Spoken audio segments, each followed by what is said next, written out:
내일 0시를 기점으로 화물연대가 무기한 총파업에 돌입합니다. 이를 시작으로 다음 달까지 노동계 파업이 줄줄이 예고되면서 가뜩이나 경제가 어려운데 물류, 철도, 지하철 이렇게 국가 기간 산업 중심의 파업이 예고되면서 피해가 더 커질 수 있다. 이런 우려 같이 나오고 있습니다. 유통산업부 유호성 기자와 관련 내용 짚어보도록 하겠습니다. 유 기자, 일단 이번 파업의 핵심 쟁점 역시나 안전운임제 관련입니다. 이게 당초 올해 폐지될 예정이었는데 정부와 정치권에서는 3년 더 연장을 해주겠다 이렇게 발표가 나왔습니다. 그럼에도 불구하고 파업을 강행하는 이유는 뭐라고 봐야 됩니까? 이 화물연대가 정부와 여당안보다 좀 더 많은 것을 요구하고 있어서입니다. 네. 이 화물연대가 요구하는 내용은 안전운임제를 지금의 일몰제가 아닌 영구제도화하고 안전운임제 대상 차종과 품목을 확대해야 한다는 겁니다. 이 화물연대는 지난 6월에도 같은 내용을 주장하며 8일간 총파업을 벌였지만 국토교통부와 제도 개선 논의에 합의하며 총파업을 철회한 바 있습니다. 예. 하지만 이후 국토부와 여당이 소극적으로 나서 협상에 진전이 없었다고 주장하며 다시 한번 총파업에 나서게 됐다 이렇게 설명하고 있습니다. 지금 말씀해 주셨다시피 벌써 올해만 두 번째입니다. 총파업이. 6월이면 시간도 얼마 지나지 않은 상황이고요. 현행 안전운임제가 어떻길래 상황이 이런 겁니까?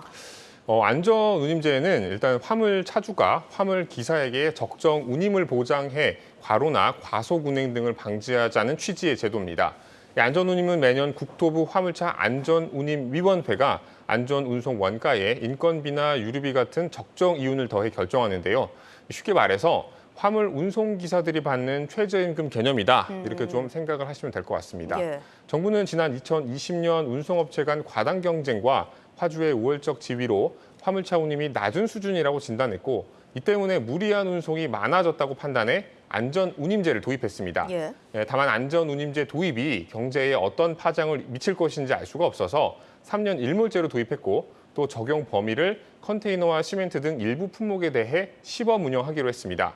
하지만 정부는 안전운임제가 당초 제도 목적인 교통안전 개선 효과에 대해서는 불분명하다는 입장입니다. 네. 그래서 일몰 기간을 3년 더 연장해서 제도가 실효성이 있는지 이런 것들을 좀 추가 검증한다 이렇게 내용을 좀 발표를 했었고요. 그러면 화물연대에서는 안전운임제를 도입하면서 실제 사고율이 줄어드는 효과가 있었다. 이런 데이터를 가지고 있기 때문에 지금 파업에 돌입을 하는 거겠죠? 네, 화물연대가 이제 발표한 그 데이터를 좀 보면요. 예.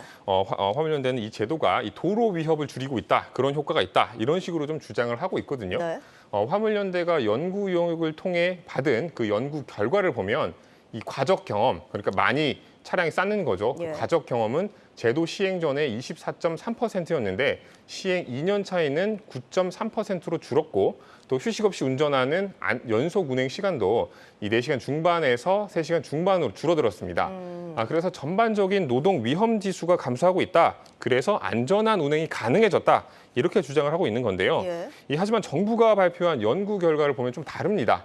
안전운임제 시행 전과 시행 2년 차 교통사고 현황을 비교해 보니 이 견인형 화물차, 그러니까 이 안전운임제 대상이 되는 차종이죠. 이 차종의 교통사고 건수는 오히려 8% 늘어난 것으로 나타났고요. 예. 특히 교통사고 사망자 수는 제도 시행 전 21명에서 지난해 30명으로 42.9%나 치솟았습니다. 예, 일단 안전운임제 제도의 취지가 교통사고율을 줄인다는 측면도 있는 건데 사실 이 제도의 취지는 제대로 살리지 못한다고 좀 봐야 될 것 같습니다. 이 데이터 상으로는요. 맞습니다. 어쨌든 상황이 이래서인지 지금 이렇게 실효성은 적은데 운임비는 높아지고 운임비가 높아지다 보니까 제품 가격에 이게 전가되면서 물가 상승 효과를 부추기는 게 아니냐 하는 지적들이 꽤 많이 나오고 있거든요. 어떻습니까? 그 정부가 고민하는 부분도 바로 그 부분입니다. 예. 안전운임제 도입이 화물 기사들 처우를 개선하는 효과가 있다는 것, 그것은 뭐 사실이다. 이렇게 좀 모든 그 주체들에서 인정을 하고 있는 부분이고요. 예. 다만 운임비를 올린다고 해도 교통사고를 줄이겠다는 정책 목표는 달성하지 못한 채 오히려 물가 상승을 부추기는 요소로만 작용할 수 있다는 것을 우려하고 있습니다.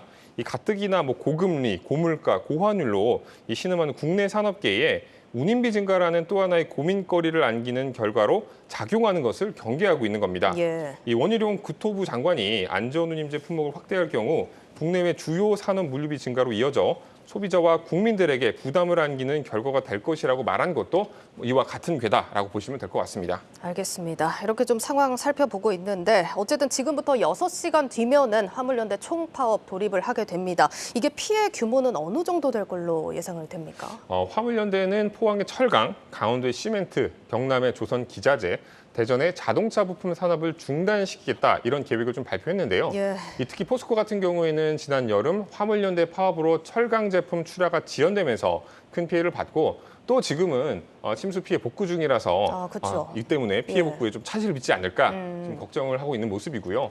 건설업계 같은 경우에는 더 상황이 심각합니다. 이 운송 차량이 운행을 멈출 경우 재료 공급 등의 차질이 생겨서 직접적인 타격, 공사가 중단되는 등 그런 직접적인 타격을 좀 입을 것으로 예상이 되고요.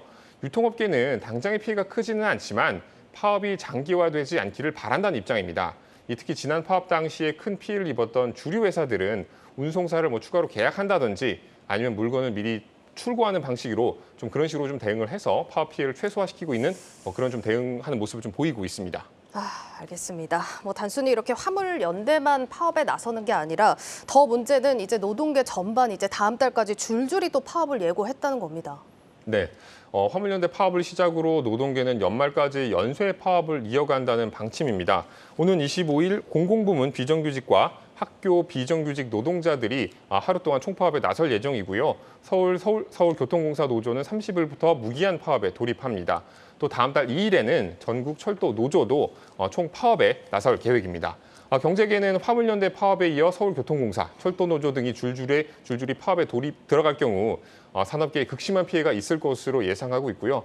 정부는 이번 파업에 대해 불법 운송 거부나 운송 방해 행위를 엄정 대응하겠다는 방침이라 이 총파업을 둘러싼 산업계의 긴장감이 높아지고 있습니다. 예, 잘 들었습니다. 유통산업부 유호성 기자였습니다.